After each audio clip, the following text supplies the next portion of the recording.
દરેક નીતિની સામે કાયદાની રીતે ઊભો રહેતો SSK ન્યૂઝ ચેનલ।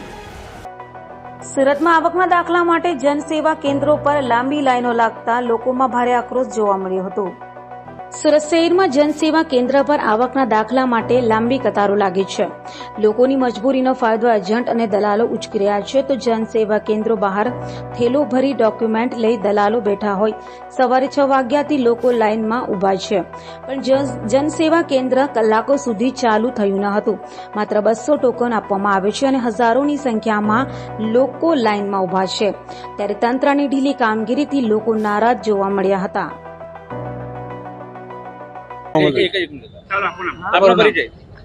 મારું નામ આસિમ છે। આવકનો દાખલો કરાવવા આવ્યો છું।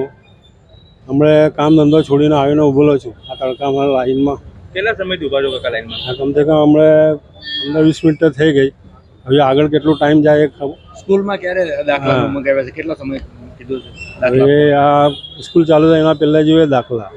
સ્કૂલ ચાલુ થાય એના પહેલાં માટે દાખલો જોઈએ હતા। ખરેખર અહીં શું વ્યવસ્થા કરવી જોઈએ સરકારે? પહેલી આસાન કરવું જોઈએ કે ભાઈ ફટાફટ બધું થઈ જાય। આ લાઈનમાં ઊભો રહેવાનું હમણાં ક્યારે હજુ તો કેટલું લાઈન છે ક્યારે આવે એ માલુમ નહીં।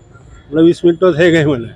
કેટલા લોકો લાઈનમાં ઉભા છે તમારી સાથે? કમસે કમ જુઓ ને કમસે કમ અહીંયા 50-60 જણા તો ઉભેલા જ છે લાઈનમાં। સરકારે શું સૂચન કરશો તમારી હિસાબે? શું વ્યવસ્થા કરવી જોઈએ? ગરમી પણ હા, એટલે એવું આસાની થઈ જાય, બધી પબ્લિક માટે રાહત થાય એવી રીતના વ્યવસ્થા કરવી જોઈએ।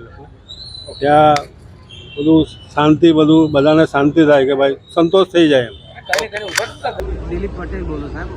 આપણે એક દુકાનદાર છીએ। દુકાન છેલ્લા 2 દિવસથી મારી બંધ કરીને આવકના દાખલા માટે દોડું છું। સવારે 7 વાગે લાઈનમાં આવીએ છીએ, ક્યારેક 8 વાગે આવીએ છીએ। ટોકન ના મળે તો કાલે પાછા ગયા હતા। આજે ટોકન મળેલું છે, પણ કામ ક્યારે થશે આવકના દાખલાનું એ કોઈ સમય નક્કી નથી, જેથી કરીને અમારો કિંમતી સમય બગાડીને અમે આવવા છતાં અહીંયા કામ થતું નથી, જેની જવાબદારી સંપૂર્ણ સરકારી ખાતાની રહે છે।